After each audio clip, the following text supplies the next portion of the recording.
everyone, and welcome back to Food for Life. It is a new season, and we are kicking off our season right. Our guest today is a friend of mine. She has written a beautiful book and has a wonderful story to share. But before we get to her, our wonderful guest, Megan, I want to introduce our co-host, Julie. I'm going to introduce her in a minute. I'm bringing her on this season. She's a mom. She's a food blogger. She has a little bit of a different point of view than me about food. So hopefully maybe that'll bring a little new perspective and a little new energy to the show. I know I've been off for a little while, and we will eventually address that this season and why I've been off and what I've been going through. And I hope you guys will stay tuned and like some of the changes we've made to the show. And I hope you enjoy. So as always, I'm going to be your host, Ashley Tresleen, and welcome to the show, our co-host, Julie McGill. Hi, Julie. Hi. How about you tell him in just like a few words who you are and what you do? Awesome, everyone. I am Julie McGill. I am a mom, food blogger, businesswoman, professional reality TV watcher. Just kidding. But I am a whole bunch of fun. So I have a different philosophy from Ashley when it comes to food because I'm a busy mom. I'm like, what can I make quickly that's healthy? Might sacrifice a little bit of the nutrition in there. But that's why I have my great friend Ashley to tell me how to make things better for my family. So really excited to be here. The funniest thing Julie told me the other night is she was telling her husband about a recipe I was going to make on the show. And he goes, why can't you think like that? Exactly. Actually, we were talking about just different recipes, and she's like, I'm going to do a puree with ricotta and blah, blah, blah. And I'm like, oh, let's just, stick it on the pan fryer or whatever. So we're very different in that respect. Oh, it's so funny. So I said, I hope your husband at least enjoys the recipes that I come up with for the season. Oh, yeah. He's Team Ashley for sure. Oh, I can't wait for him. Maybe he'll make a little quick appearance on the show at some point. Yeah, maybe he will. Maybe we'll see. We'll see about that. I don't know how camera shy he is. He's a little bit less outgoing than I am, so we'll have to see if he's on. I'm less outgoing than you. Yeah, I could talk to a wall. I mean, I always say I think the reason why Ashley and I get along so well is because her mom is super bubbly and I'm bubbly too. So I think I'm like her work mom. I don't know about that, but we'll see how that goes. All right. I would like to, after these little messages, I'm going to introduce our guests. I want you to take a look. These are some other hosts on E360. I personally have been on their show and interviewed by them. They are the kindest, most generous, lovely people. So check their show out. I'm Gary. And I'm Gina. And we're the hosts on Fire and Light Talk. So join us every Thursday, 11 a.m. Central Standard Time. Positive vibrations right here on E360 TV.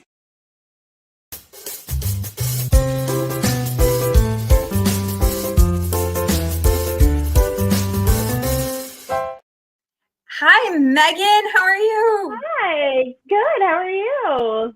This is our lovely guest, Megan Amrich. She is an author, a blogger, and she's not just about like health and wellness. She has a beautiful story to tell. And Megan, in your own words, can you please tell us a little bit about yourself? Sure. So, everyone who knows me is probably laughing at the idea of me being on a cooking themed show because that's really funny. Trust me. But anyways, no. I'm here because last month I released my first book, and it's called, I have it here, Show Up and Bring Coffee. It's how to support your friends with disabled children.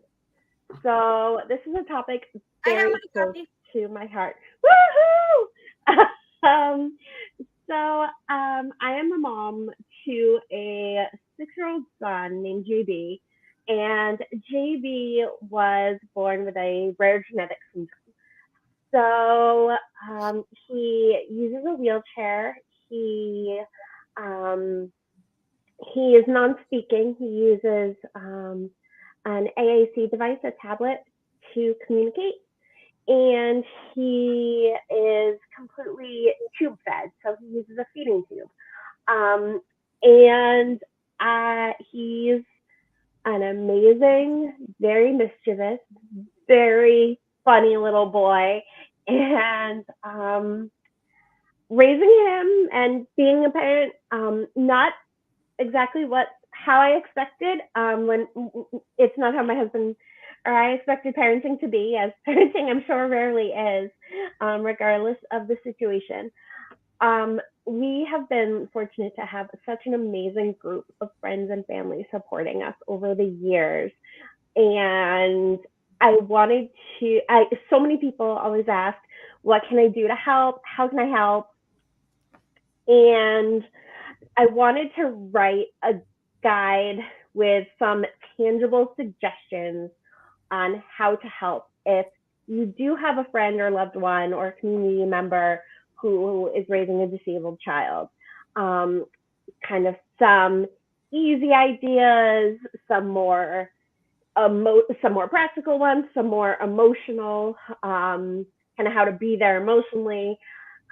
So that's how this guide came about, and yeah, I'm really excited about it. So I have to say, I can attest to the fact that JB is a little mischievous. Megan and her husband Chris and I were on Zoom during the pandemic, and Chris was about to go back to school full time because he's a teacher, and they had JB on the couch with him, and he had one of his little toys in his lap, and he was smiling and whatever. But Megan had a necklace on like she does today, and he kept pulling on it. And you kept telling him no. And he gets that little twinkle in his eye and his smile. And he should again. And again, he knew mom and dad were talking. I can get away with this. And that is like every little boy his age.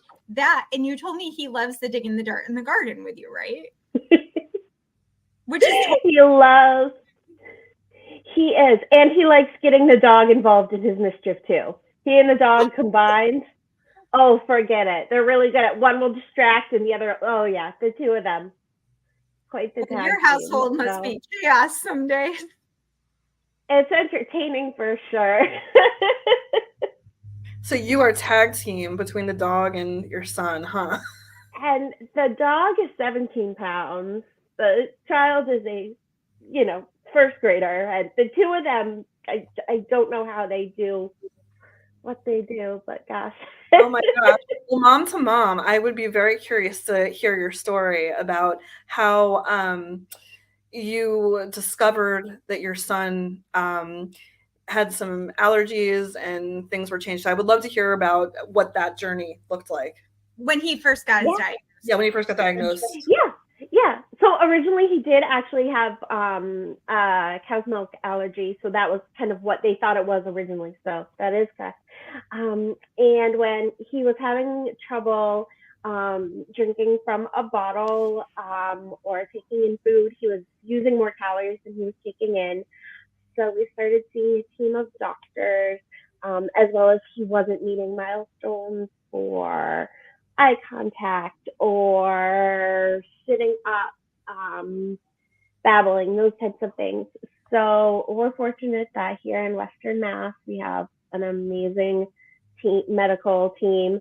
If need be, we can also go to Boston.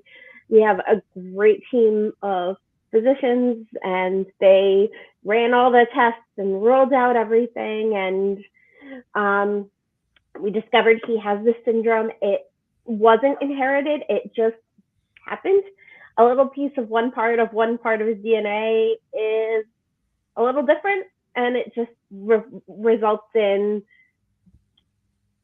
everything is kind of a little different. That must be so scary to hear. Like you just got this little baby that's growing up. Like, he's our only child too, so it just must be so terrifying that like I'm responsible for this little human that I love more than anything, and now what do I do? And people always say the first thing they want when they're like, do you want a boy or a girl? It's like, I just want a healthy baby. I just want everything. Exactly. And that's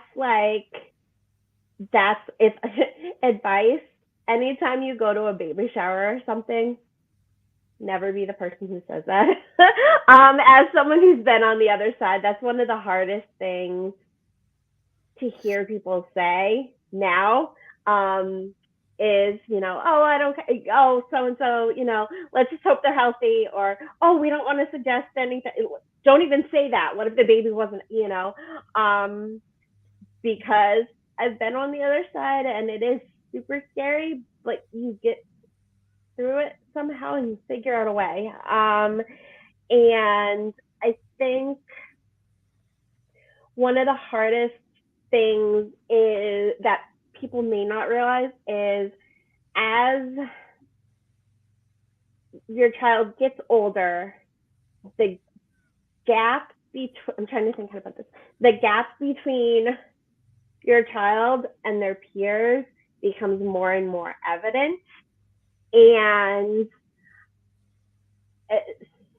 so it does get easier, but at the same time, there's more and more opportunities to see how different your child's life is going to be from their peers in some ways.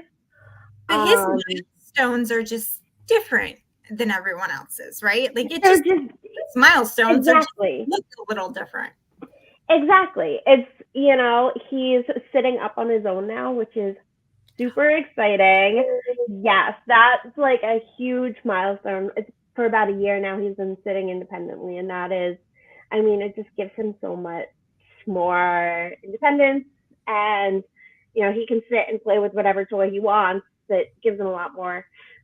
He's using a gait trainer in school now, or a tricycle, to get around. A gait trainer is kind of like a walker, but it also helps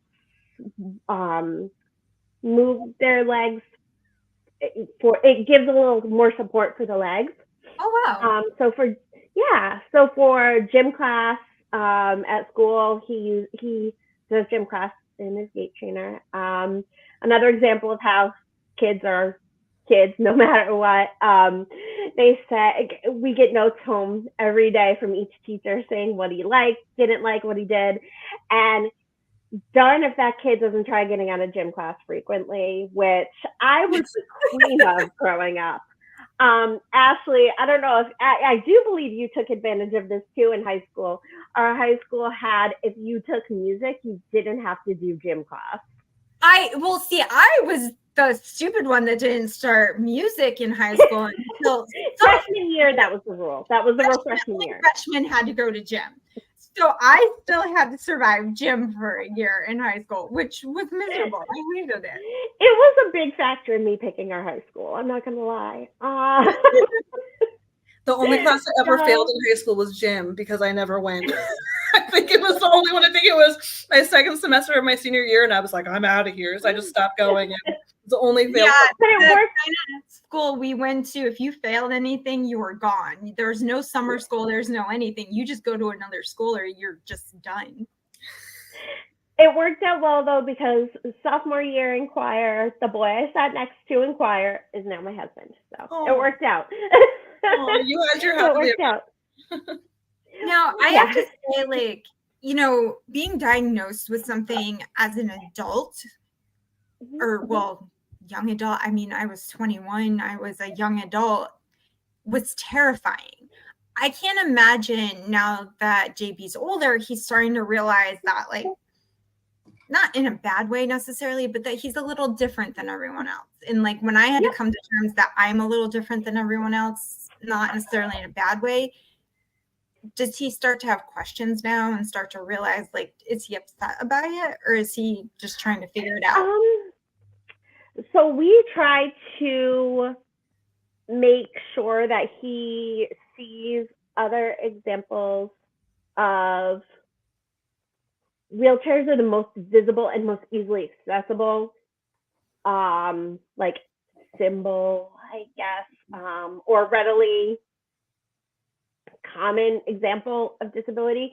We try to make sure that he is surrounded by as many positive examples of disability as possible, whether it is his children's books, TV shows, I'm just gonna grab something quickly right here. Okay. Target, they have the little like Halloween decorations using Oh. wheelchairs. Oh, Like, yeah. So like we have, and they have them for Easter, they have them for Christmas, Halloween, obviously. I don't We think make I've ever sure seen that, that one. no. yeah, they're usually just online, but it's like $5. Like, so we try to make sure they have as many of those as possible. Sorry about the dog. And That's great. You know what, Megan? You are very lucky that you're living in a time that has these objects, because I grew up with a brother with disabilities. And at that time, he was actually high functioning Asperger's, but it wasn't a condition. And people just said, oh, he's just a challenging child. And there was nothing really out there that really had like examples. So the fact that you can go to Target and you can get something that has a wheelchair or something exactly. is incredible, because you have your resources are incredible that you have right now to teach your kid about diversity. So that's incredible. And they're affordable now, which makes such a big difference. I have a section in my book actually about adaptive kids fashion.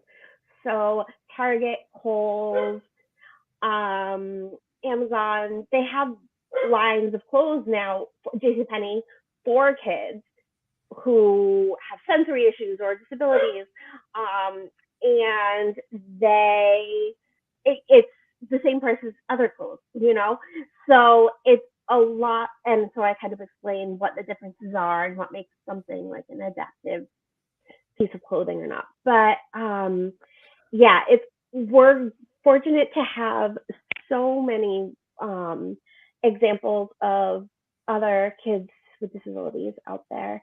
Another thing that's been super helpful for him, I'm going to give a shout out, Miracle League of Western Massachusetts. It's a baseball league for kids with disabilities in Western Mass. Wow. It's been such a game changer for him. He's on a baseball team. He goes and plays baseball every weekend with other kids, some who use wheelchairs, some who use tablets to talk, some who have their feeding tubes on them at the game. All different abilities, all different. How do they set up so they can bat and things like that? Yep. So every kid gets a buddy, whether it's a volunteer from the community or it's through Springfield College. So they work with some of the like OT. Oh, I'm an alumni. Yeah. Some of the students volunteer, parent volunteers, local businesses volunteer, and so each kid has a buddy. So the buddy helps, whether it's helping them hit the ball, whether it's setting up the tee, whether it's showing that, like directing them toward the base. Like, okay, nope, we're gonna go this way. A lot of kids run the bases the opposite direction. Whatever, I love that. Hey, doesn't every kid do that though? Like they go like to third instead of first. I would watch professional sports if it was like this. I'm not gonna lie, it's a lot more fun. And so it's been great seeing all these kids every week, like who get around differently and communicate differently. Seeing them play baseball, and it's just like my parents have commented. They're like, it just brings us back to when you and your siblings were playing these sports when you were little, because none of us were athletic, but at the same time, it was all about having fun and dancing in the outfield or whatever, just kind of being there. And it's that sense of that sense of not normalcy, but just like being a kid. Yeah, that freeness that you have. Now, I have a question for you that what kind of everyday challenges do you face as a mom for you and for JB? Like, I know just getting him up and ready and to go to school is a process. And then you have to get up and ready and yourself like going in the morning. Like, what does that kind of process or like your routine all day look like? Yeah, it's a lot. So I'm usually not wearing makeup. Oh, I won't lie. Well, you look lovely, my dear. I have a reason to wear makeup today. Yay. No.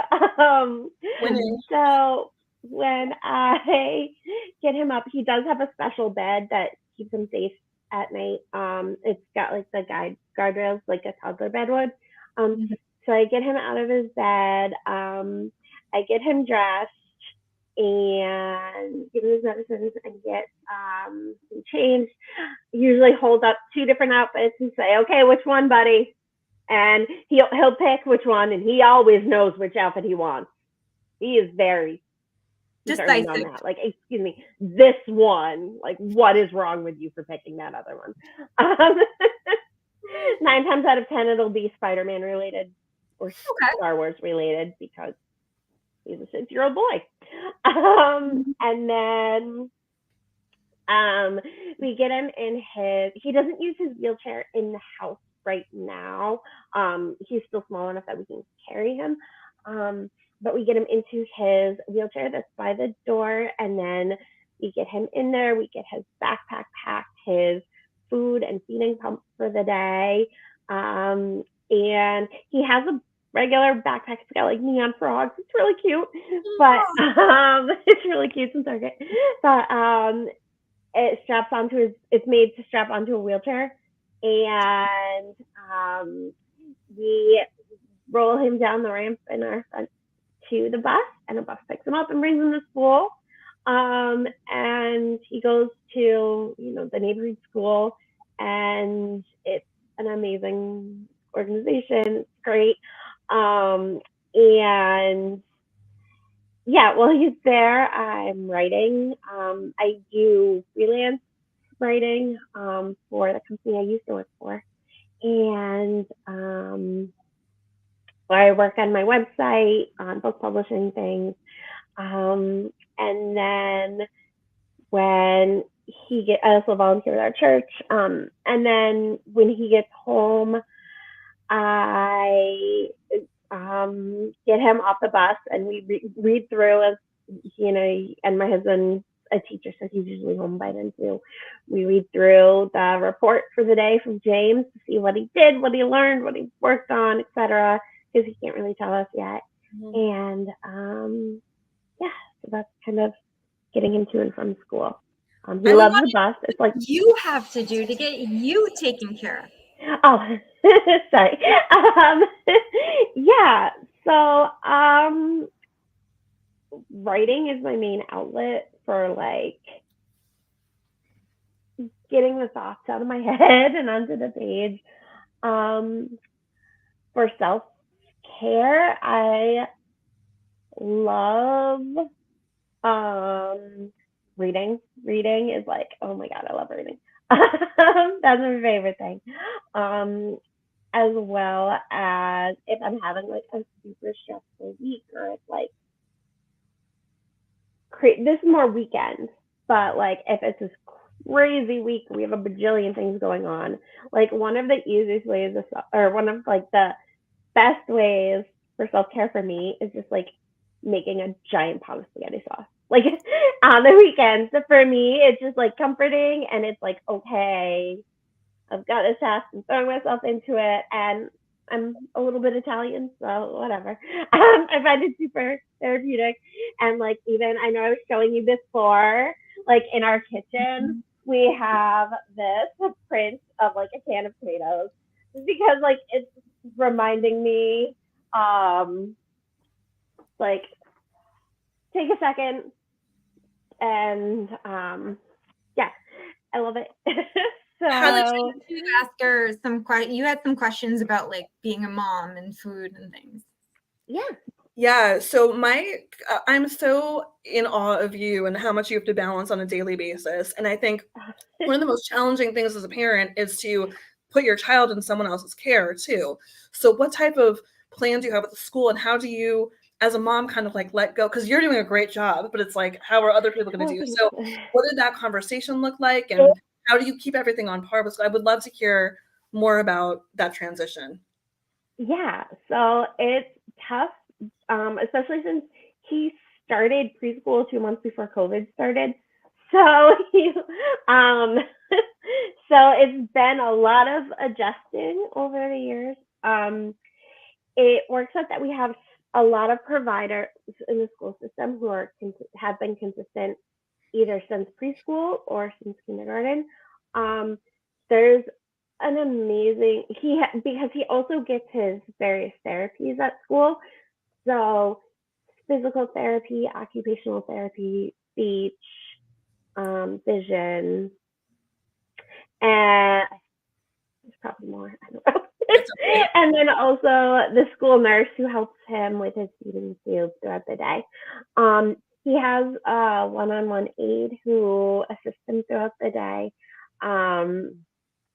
And his teachers and I are always in like constant contact with one another. He has such an amazing team, and I cannot say enough good things about his school community and the school system here in town. They've gone above and beyond, and yeah, just frequent emails and knowing kind of, he's had one particular physical therapist actually he's had since he was 1.5. So like having some consistency for providers, they know, and like having that written communication every day too helps a lot, makes me feel more included in his day. And if I learned anything during COVID, it's that I am not meant to be a teacher. So to be able to I don't think any parent was ready to be a teacher at that point. oh my gosh. So yeah. So I'm gonna let the professionals do what the professionals do because they're good at it. And it's nice too because gets to finally be some delineation between teacher and therapist and mom. Like I get to be a mom. I get, like, excuse me, especially like those first 3 years, all the therapy and everything is done in the house. So it was just everything had to be done. Yeah, I had, and like practicing the exercises and rearranging everything. Yeah, so now there does get to be like some separation between, like, I get to be the mom, Instead of being the caregiver and mom, you're only a little bit caregiver and mom now. And teacher, like it was more not so much caregiver as like therapist or coach, like, okay, we have to do our exercises for this, or we have to do practice, eye contact or practice this or and that. He probably taught you more than he would a therapist, right? Totally. Yeah, during COVID, my husband took over the physical therapy role just because JB would just like flat out like, no, I'm not doing it for mom. Like, so nope. I can only imagine what being a teenager, by the time he's a teenager, what that'll be like. So the good thing is my husband's a high school teacher. So he comes home and it's one kid, not a school full of teenagers. So he'll be good. He'll be very prepared for that. Megan, feel your pain.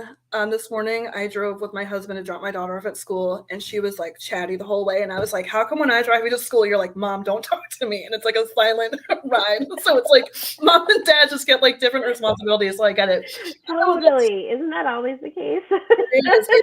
But does tell me about the spaghetti sauce though. You had touched upon it before. Like, how did you? Is it something you and your husband do together? Like, where does that come from? And no, my husband stays far away from it. I can attest to that one. I know how he works. Yeah. So he's an amazing cook. My husband is an amazing cook. I cannot say that on that. But so it was my great grandma and grandma's recipe. They grew up in Little Italy, and I use like the same canned tomatoes they used and the same Italian sausage, and make it like I draw it out. Like I make it a day-long process. It does not need to be probably, but I'm making a daily process, and I add my own thing. It's never the same twice. Never the same twice. We have mushrooms, I'll add those. If we have, I don't know. I Yeah. recently learned how to do my own tomatoes to like puree them in the air fryer that you can actually just put them in Wow. there and at about 350 for about 10 minutes and it'll like explode and it comes out with the same consistency as it does in the jar or the That's pureed one. So amazing. something interesting. And I realized different tomatoes are going to give a different type of flavor too. But in your book, you talk Yeah. about food and the soul and really like how it has enriched your life. So can you tell us more about that? Yeah, I want to talk more about chapter 4 Yeah. in your lovely book. Yep. Let's talk about some things in your book that I want to highlight, and let's talk about the food and like what it's like when you're dealing with your son in the hospital or having to take care of yourself, because you and your husband need to eat as well when all this stuff is going on. Yeah. Sure. So chapter 4 in my book is called Behold the Power of Food and Drink. And yeah, like you did it already, but I'll do it again. Yeah. And I start with a quote from The Big Bang Theory, the TV Love show. it. Social protocol states when a friend is upset, you offer them a hot beverage. Yes. That was kind of like one of the recurring themes that actually like inspired the name of my book, Show Up and Bring Coffee, because just that idea that there's something so comforting about just offering someone a warm drink, whatever it is, or a warm baked good or something. It doesn't have to be coffee. It doesn't have to be caffeine, whatever. Just like that, offering something comforting. I talk about how for me, I find the smell of coffee very comforting and soothing because we never had coffee growing, like my parents didn't drink it. It was if grandparents were visiting, that would be when we made coffee, or if we were visiting my grandparents. And so like I just equate it, that smell with like, oh, it's a special occasion. We're getting together with our grandparents, aunts and uncles. And when I got older, like in college, I started working at a coffee shop and it became like a running joke for family parties and everything. Megan's the one in charge of taking everyone's coffee orders and making the coffee. And it was like it was my like thing for family functions, was knowing how everyone took their coffee. And so But it I is just comforting, equate it. though, right? Don't you find that comforting? It is. Like, having just like a hot cup of tea or coffee and just sitting for a moment and taking that in. Exactly. Like it totally is. It's that comforting, like taking a moment, like there's a reason so many different cultures all have like traditions around warm beverages of some sort, or it's just kind of like, or even for food. I talk about in the book how when we were in the hospital for a long stay, a hospital not the one closest to us, farther away hospital for JB, and a friend of mine happened to be working in the city that we were in, and she said, I'll be right over. And later that day, she came over with a giant bag from Target of Lunchables. And I don't think I've ever been so excited. Like, I was just so beside myself. And it doesn't even have to be like, it was just something. And it was like, brought you back to childhood. And it was just something fun. And I feel like everyone's like, well, I can't make things like, well, I can't make lasagna. I can't bring over a casserole. Like, what am I supposed to do to help? And so I talk about lots of tangible ways that even if you're not a cook, because we all have crazy lives, if that's not doable for you, sending gift cards or saying, you know what, I'm going grocery shopping. Can I pick up anything while I'm out? Or Instacart gift cards, or like really anything, because the last thing you're thinking of when you're during a hospital stay or you have to, you're quarantining due to Yeah. COVID or something, is what are we going to eat, and just kind of taking one more worry and concern off of your friend or loved one's plate, and kind of showing them I do an want example of someone else taking care of them. to talk about doubling a recipe. Who taught you that one? I forget her name. Yeah, who might have shared that with Was you? it Bella Foodie? Yeah, maybe. It's just a great, easy way to just, and like, it's just a great, easy way to say, like, I'm thinking of you here, if you want it, great. Not put it in the freezer and use it another day. We had, my family and I, we all had COVID a couple days, last week. And it, like, we're all okay. Thank you. We're all good. But someone from our church dropped off some frozen chicken pot pies from a local deli, and it was wonderful. It's just like, thank you. Just because, like, it was one less thing to think, and like even little things like that where it's not an extended hospital stay or something, but still just having that was a huge help. I feel like food is comforting to people, and Julie and I both talk about how it's a form of love for people, whether it's self-love or showing your love for someone, because there's nothing you can do about the medical situation, but at least you're feeling like doing something, right? Yeah. And I feel like it boosts your spirit, just that having that change in routine when you're in like a hospital stay or quarantine or something. Just that change in routine can make such a difference to boost your mood. Yeah. I think it's important too is that you are so focused on that one thing happening in the hospital. You have a sick child, you have that to go. And so having friends that can do meal delivery services, it's actually what I do for my friends when they're going through tough times, is that I'll get like a healthy meal delivery. So that way it's a pre-made casserole, they can put it in. And not one, every single person says, that was probably the best gift you could have given me, because it took the thinking out of it. It took the stress out of it, because thinking every day about what to eat it takes a lot. And it really is taking care of the people in your life too. So when you make that spaghetti sauce, do you ever freeze half of it so you have it for another day, or? Oh, always. Always. Yeah, between my sister and her family and my parents live nearby, and some members of my husband's family too.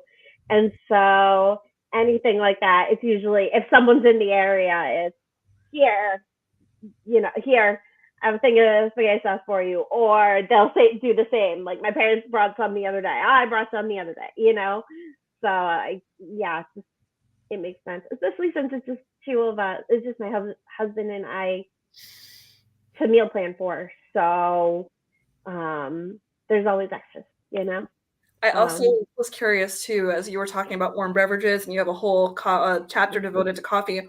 Megan, what's your coffee order? How do you take it? I would love to know.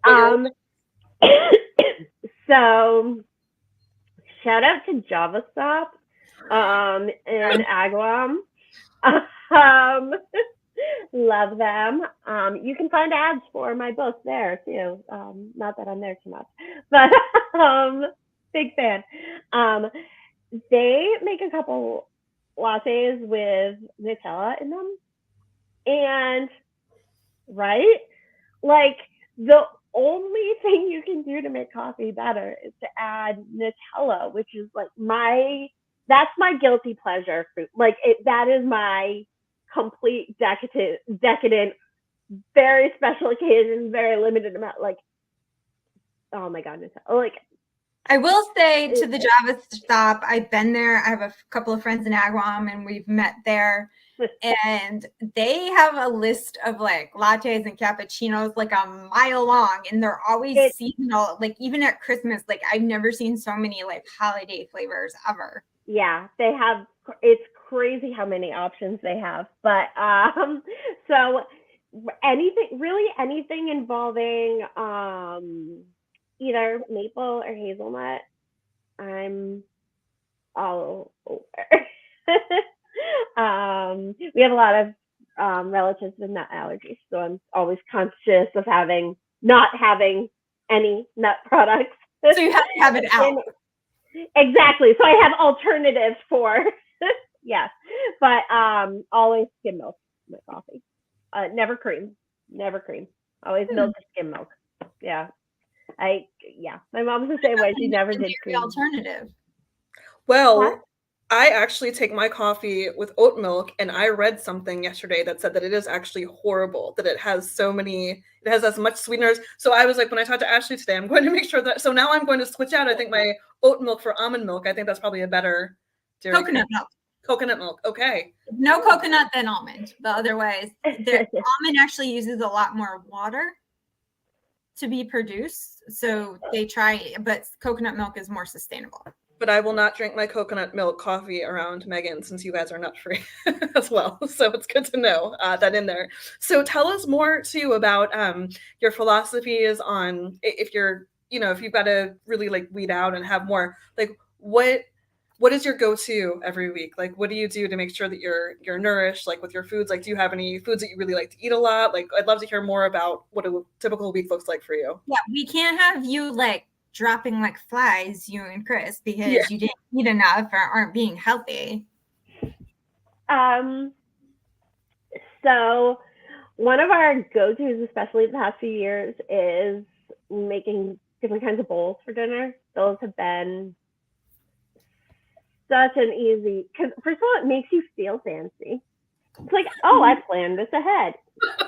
But like you use up leftovers, and there's so many like quick cooking grains that are now available, whether it's like making big batch or pouches. I usually rely on pouches this time. But make sure there's no additives or oils in there, because there's add in like seed oils and things that are really bad for you and preservatives. Like you have to look at each and every one of them. Sodium content too. Yeah, that's crazy. Like that's the main. Yeah, because I have high blood pressure, so sodium content is a big thing in our house. But it's also why I make spaghetti sauce. Because you can control the salt content. But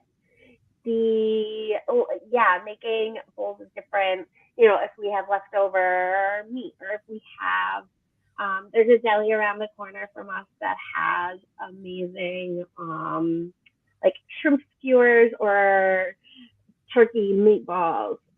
If we're short on time, getting the protein there and then adding the veggies from our house, cutting up the veggies and adding, the whole grains. Those are such a lifesaver. We're really great because they can be customizable. Like if you and your husband or you and your kids like different things, you can all pick, like, it's kind of like a paint by numbers, right? Exactly. Yeah. And they're great too for lunches, and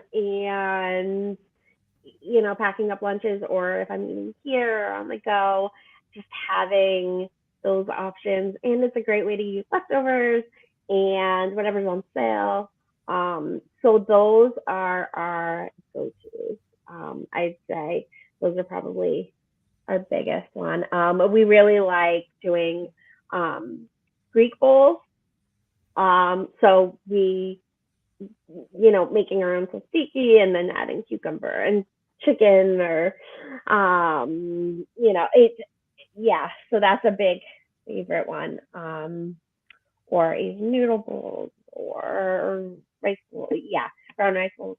So those are probably our go-to. Have you tried a smoothie bowl, Megan? I have a tween, so I learned what all these like new cool things are. And the smoothie bowl, I guess, is a new TikTok trend that people are heard of that. Where instead of having a TikTok's smoothie, behind on this one. oh, is it? Okay, so this is okay. All right, I'm just an old mom then. So.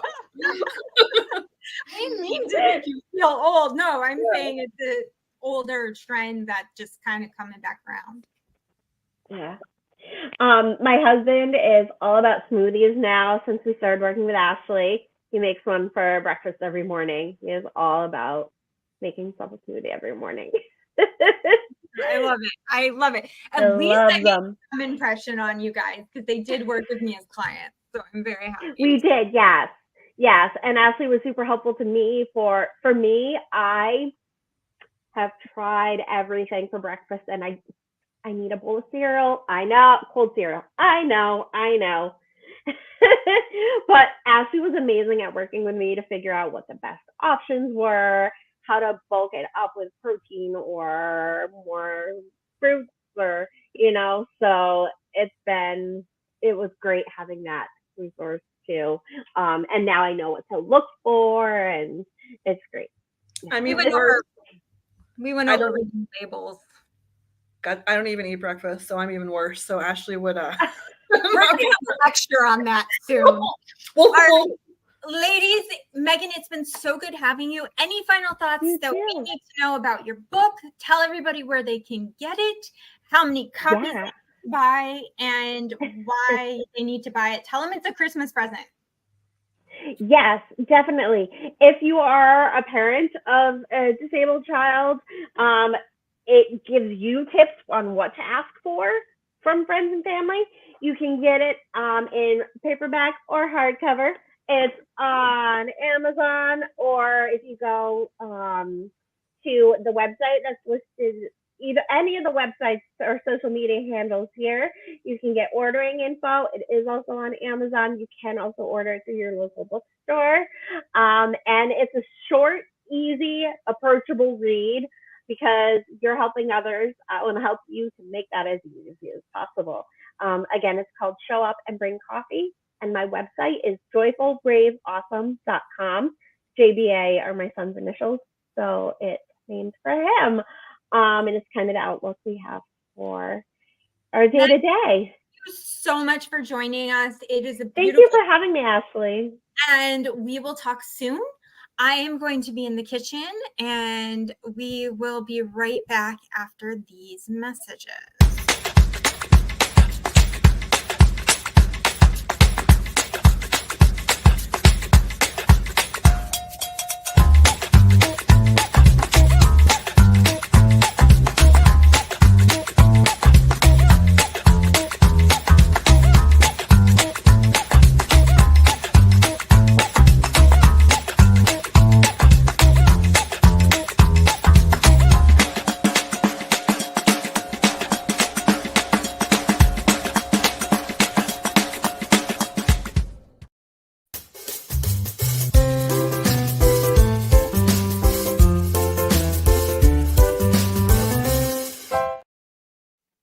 Everyone, and we are back, and I am in my kitchen.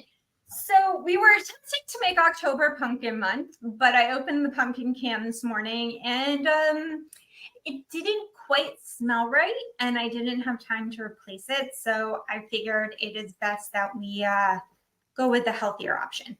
At least there wasn't any weird bugs or rodents in there. I remember this woman I worked with one time told me that she opened up a Hungry Man meal and there was a dead bird in there. So at least it was just a smell and not an animal.